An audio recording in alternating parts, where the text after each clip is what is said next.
What's up, guys? The Snowman here, back with another tennis draw preview video. I'm going to be analyzing the women's draw in Rome. Last week I previewed the men in Madrid, but switching over to the WTA this week. Obviously, it's been a pretty tumultuous season so far on the women's side. We had the shock retirement of Ash Barty. That's given us a new number one in town with Iga Swiatek. We'll talk about her chances to win this title in Rome, along with all the other major storylines and some of the best matchups at this 2022 Italian Open. Pulling up the draw now in Rome, no Kvitova, Svitolina, or world number 3 Barbara Krejcikova. She hasn't played since Doha in February due to an elbow injury, but we do have the number one player in the world, Iga Swiatek. If you haven't heard, Swiatek's tennis has been sweltering hot lately, winning 4 consecutive titles.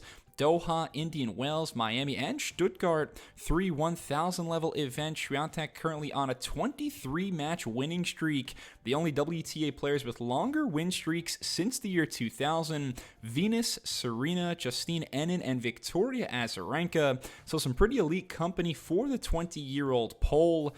We were wondering who was going to fill the void at the top of the women's game with the sudden retirement of Ash Barty. And Swiatek has been unbeatable for almost 3 months now.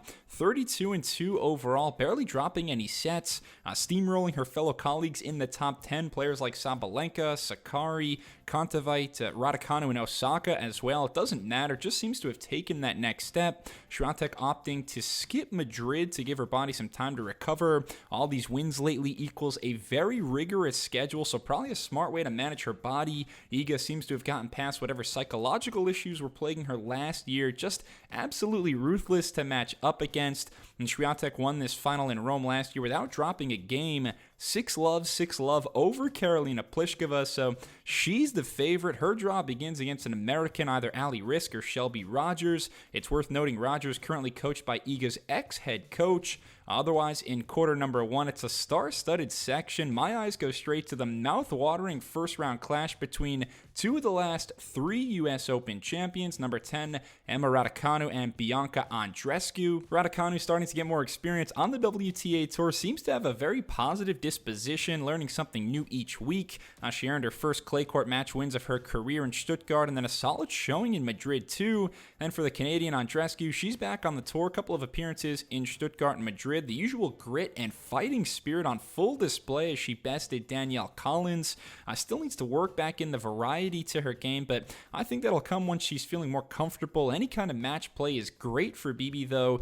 She wants to be peaking once the summer hardcourt swing rolls around, and this will be the first ever meeting between the two youngsters. I couldn't tell you who deserves to be the favorite. So many intriguing variables. I feel like Emma might have slightly better odds, but I think Bianca will relish the opportunity to play against a fellow champion, someone who's younger than her. I'd side with the Canadian in that electric encounter. And speaking of U.S. Open champs, the winner of that to play the winner of Naomi Osaka and Sara Sorribes Tormo. Sorribes Tormo just defeated Naomi in Madrid 6-3, 6-1. No resistance at all shown by Osaka, so she's probably not going to be happy about that rematch against Spanish counterpuncher. We also have the 5-seed Anett KONTAVEIT, who didn't play last week in Madrid. Such a high volume of stars. And despite all these Grand Slam winners and elite players in quarter number 1, it all comes down to the greatness of Swiatek. Can she continue her transcendent win streak? The other matches might sell out quicker, but make no mistake, Iga is the biggest ticket in the WTA right now. Switching over to section number 2, not as much hype, not as much fanfare. We do have the number 3 seed Aryna Sabalenka at the top. She lost a lot of rankings points last week after not only failing to defend her title in Madrid, but also losing in the very first round to Amanda Anisimova. The American's so adept at redirecting pace. That's just a tough matchup for Sabalenka, who doesn't possess much variety at all. The Belarusian played well in Stuttgart, but otherwise a very underwhelming season up to this point. Just 10 wins and 10 losses, 0 titles, and she's a player that's won multiple titles each of the last 4 seasons, so Sabalenka needs a pick-me-up in Rome. The other top seed in this section, number 7, Danielle Collins, also ousted in the first round of Madrid. Lucky for them, the top 8 seeds in Rome do get first-round byes, but they've got some bigger problems, especially Collins, because lurking is Simona Halep. They might face off in round 2.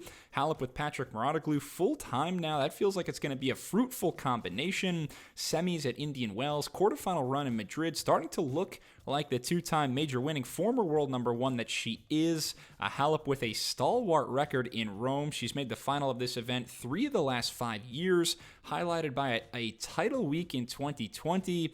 The ranking is steadily rising again, just outside the top 20 at the moment. Halep probably the favorite in section number 2.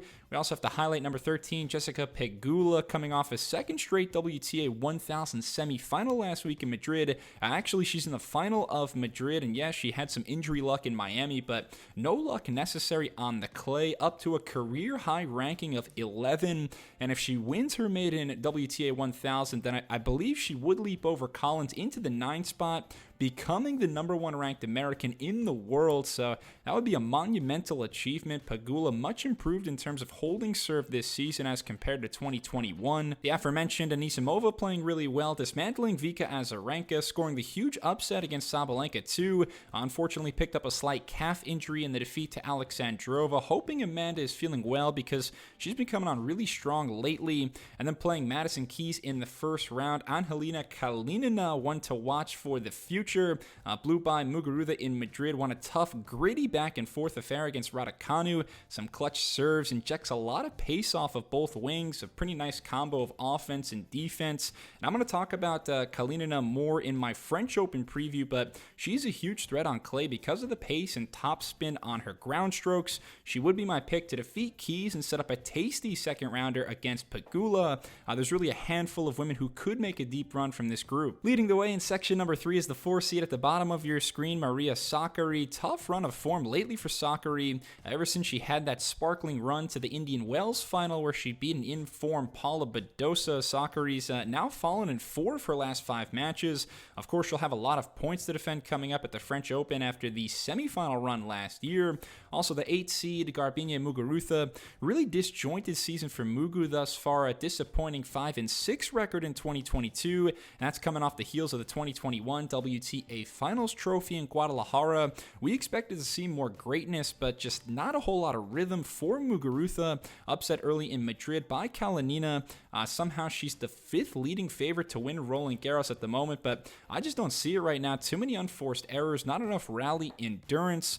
Overall, it really was a miserable week last week in Madrid for top 10 players. Swiatek, Krejcikova, and KONTAVEIT didn't play, and then there were upsets left and right with the other elite women, Badosa, Sabalenka, Sakkari. No top 10 player made it into the quarterfinals of Madrid except for the Tunisian Ons Jabeur. In fact, the 9 seed Jabeur has been white hot, really used the altitude in Madrid to her advantage, knocked off Halep and Bencic, 2 players she'd never beaten in a full match prior. Her creativity was on full display as well. She's a very dangerous clay quarter in the Madrid final against Jess Pegula. Jabeur to play Sorana Cirstea here in Rome. Golf Kerber, an exciting first round match too. Angie got Coco on the grass last year at Wimbledon in their only previous encounter. And how about Ekaterina Alexandrova down towards the bottom, the 3rd qualifier ever to make the Madrid semifinals this week. Very talented ball striker, learning how to move more efficiently on clay. She draws Stevens, some really excellent movers in this quarter. Camilla Giorgi will be trying to use the Italian crowd to her advantage as she aims for a big week as well. Finally, we get to section number 4 where the 2nd-seeded Paula Badosa waits at the bottom. A very consistent season from the Spaniard so far. Had made 4 consecutive quarterfinals before losing early to Halep in Madrid.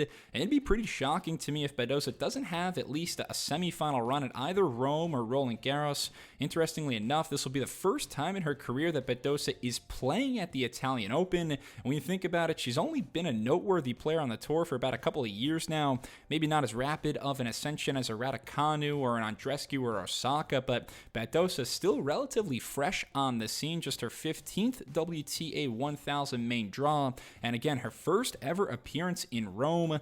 The other top seed in this quarter, number 6, Karolina Pliskova, still working her way back into form from injury, only 2-5 on the year, but she made the final last season in Rome. It'll be tough for Pliskova to win a match this season, though, at this event, either against Jasmine Paolini or Gilles Teichmann. Huge week in Madrid for the lefty Teichmann, upsetting Petra Kvitova, Leila Fernandez, and Elena Rybakina. She's made multiple deep runs at 1,000 level tournaments. I think her game would give Pliskova all sorts of fits. She certainly smoked her last year in Cincinnati, 6'2", 6'4".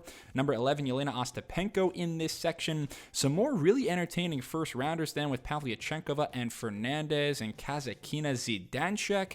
Badosa, probably the safest bet in quarter number 4, but we've got 4 quarterfinalists from Roland Garros last year in this section. 2 of the semifinalists, which we could see in round 2, Pavlyuchenkova and Zidanchek. So some excellent clay court players. I am very excited for the festivities in Rome to commence. Thanks a lot for watching my 2022 Rome WTA preview. Please leave a comment. Let me know what you think about my analysis, who you've got winning this title in Rome. If you want more tennis content and preview videos, please subscribe to the Snowman Sports Media. Give me a thumbs up. Follow me on Twitter, Instagram as well, and I'll be back very soon with more videos. Thanks a lot. Cheers.